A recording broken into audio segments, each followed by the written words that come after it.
என்னுடைய scooter for example வச்சுக்கோங்க, scooty இருக்குது, அதை வச்சுருந்தா அவங்க போகலாம், நீ எடுத்து போகக்கூடாது, சாவி பூட்டி வச்சிடுறது, பெட்ரோலுக்கு பணம் கொடுக்க மாட்டேன்றது.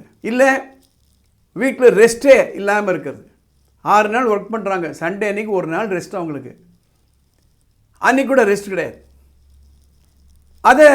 அதை செய்யக்கூடாது அப்படி ப்ரொஹிபிட் பண்ணலாம். உரிமை அறிவோம், சட்டம் தெளிவோம்.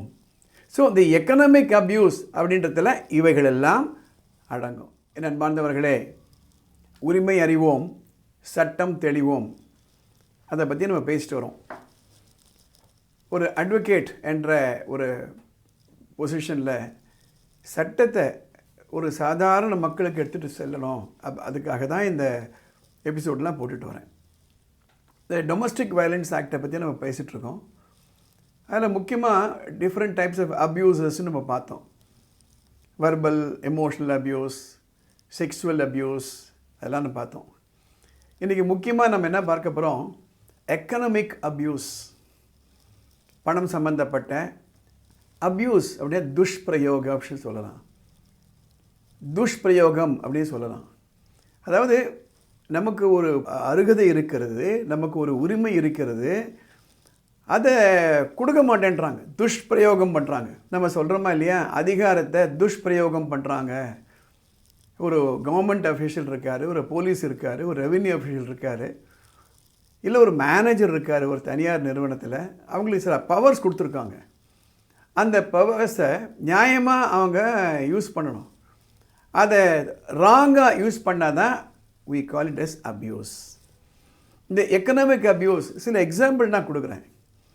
ஃபார் எக்ஸாம்பிள், பணம் சம்மந்தப்பட்ட கொடுக்க மாட்டேன், வீட்டு செலவுக்கு கொடுக்க மாட்டேன்றது. ஸ்கூலில் பசங்க படிக்கிறாங்க, ஸ்கூல் ஃபீஸ் கட்ட மாட்டேன், டியூஷன் ஃபீஸ் கட்ட மாட்டேன். மனைவி இங்கே இருப்பாங்க, கணவன் எங்கேயோ இருப்பார், மாதம் மாதம் பணம் அனுப்பணுமா வேணாமா? எனக்கு தெரிஞ்சு நிறைய கேஸஸ் சிங்கிள் பேரண்ட்டுன்னு வருவாங்க. என்னாச்சு, பிரிஞ்சிருக்கோம், இன்னும் டைவர்ஸ் ஆகலை, ரொம்ப வசதி இல்லாத குடும்பம், எங்கே இருக்கீங்க? அப்பா அம்மாவோட இருக்கேன். அப்பா என்னவா இருக்கார்? அவர் ஏதோ கூலி வேலை பண்ணிகிட்டு இருந்தாங்க, அவருக்கு வயசாகிடுது, ஏதோ நடந்துகிட்ருக்கோம் குடும்பம், ஏன் ஃபீஸ் கட்டல, பணம் அனுப்பலை, வீட்டு செலவுக்கு என்ன பண்ணுறீங்கோ, ஏதோ வேலை பார்க்குறேங்க. So financial abuse.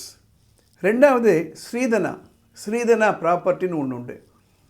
ஒவ்வொரு பெண்ணும் அவங்களுடைய குடும்ப சொத்தில் சில உரிமைகள் உண்டு, அது மறுக்கிறது. கல்யாணம் வரும்போது அவங்களுக்கு அதோடு கொண்டு வருவாங்க, நகையாக இருக்கலாம், இல்லை கேஷாக இருக்கலாம், அதை துஷ்பிரயோகம் பண்ணுறது.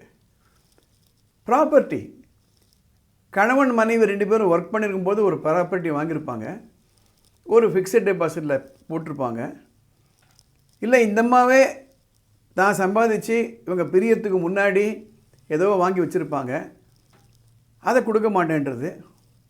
ஜாயிண்ட்டாக வாங்கியிருக்கலாம், இல்லை தனித்தனியாக வாங்கியிருக்கலாம், அது மாட்டேன்றது. ரெண்ட்டு,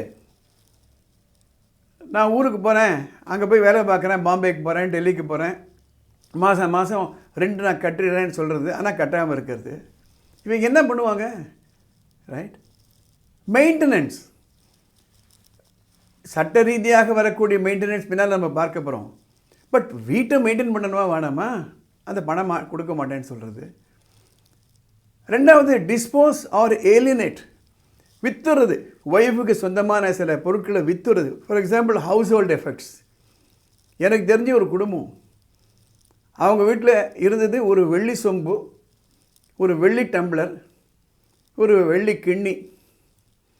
அந்த அம்மா ரொம்ப கேர்ஃபுல்லாக வச்சுட்டு இருக்காங்க, ஏன்னா அந்த பொண்ணுக்கு கல்யாணம் ஆனால் அதை கொடுக்கணுன்றதுக்காக. எங்கே போனாலும் ஒரு பையில் அதை எடுத்துன்னு வருவாங்க, ஏன்னா கணவன் குடிக்காரரு, அதை விற்றுருவார். விற்றுட்டார், உண்மையாக அதுதான். வேல்யூபிள்ஸ் இருக்கலாம், இப்போ சொன்ன மாதிரி வெள்ளி பாத்திரம் இருக்கலாம், அங்கே நகை இருக்கலாம், இங்கே பானையில் கீழே போட்டு வச்சுருப்பாங்க, அதை எடுத்து செலவு பண்ணிடலாம். இல்லை கம்பெனி ஷேர் எதனா வாங்கி வச்சுருப்பாங்க, அதை டிஸ்போஸ் ஆஃப் பண்ணுறது. பாண்ட் எதனா இருக்கலாம். So these things will belong to economic abuse. So என்ன கேட்கலாம் அப்படின்னா, இதெல்லாம் செய்யக்கூடாது. என்ன செய்யக்கூடாதுன்னா, என்னுடைய ஸ்கூட்டர் ஃபார் எக்ஸாம்பிள் வச்சுக்கோங்க, ஸ்கூட்டி இருக்குது, அதை வச்சுருந்தா அவங்க போகலாம், நீ எடுத்து போகக்கூடாது, சாவி பூட்டி வச்சிடுறது, பெட்ரோலுக்கு பணம் கொடுக்க மாட்டேன்றது, இல்லை வீட்டில் ரெஸ்ட்டே இல்லாமல் இருக்கிறது. 6 நாள் ஒர்க் பண்ணுறாங்க, சண்டே அன்றைக்கி ஒரு நாள் ரெஸ்ட் அவங்களுக்கு, அன்றைக்கி கூட ரெஸ்ட் கிடையாது. அதை செய்யக்கூடாது அப்படி ப்ரொஹிபிட் பண்ணலாம். ஸோ இந்த எபிசோடில் ரொம்ப ஷார்ட்டாக நான் சொல்லிட்டு வரேன். I don't want to go deeper because you are not going to write a law exam. உரிமை அறிவோம், சட்டம் தெளிவோம். ஸோ இந்த எக்கனாமிக் அப்யூஸ் அப்படின்றதுல இவைகளெல்லாம் அடங்கும். இதனுடைய அடுத்த எபிசோடில் இதை எப்படி நம்ம கேட்டு வாங்கிறது, என்ன ரைட்ஸ் எல்லாம் நமக்கு இருக்குது அப்படின்னு பார்க்க போகிறோம். இந்த எபிசோட் உங்களுக்கு தெரிஞ்சவங்களுக்கு யாருக்காவது பயனுள்ளதாக இருக்கும்னா உடனே உங்களுக்கெல்லாம் அனுப்புங்க. மேலே ஒரு வாட்ஸ்அப் நம்பர் போகுது. உங்களுக்கு இந்த எபிசோட் சம்மந்தப்பட்டு ஏதாவது குழப்பங்கள் இருக்கோ, சந்தேகம் இருந்ததுன்னா ஒரு வாட்ஸ்அப் மெசேஜ் அனுப்புங்க, ஃபோன் பண்ணாதீங்க. அந்த கேள்விகளுக்கு பதில் சொல்கிறது எனக்கு தயாராக இருக்கும். வானமே இல்லை அறக்கட்டளை சார்பாக இந்த பதிவை நாங்கள் பண்ணிட்டு வரோம். இந்த சேனலுக்கு சப்ஸ்கிரைப் பண்ணுங்கள், லைக் பண்ணுங்கள், ஷேர் பண்ணுங்கள். அடுத்த எபிசோடில் பார்க்கலாம்.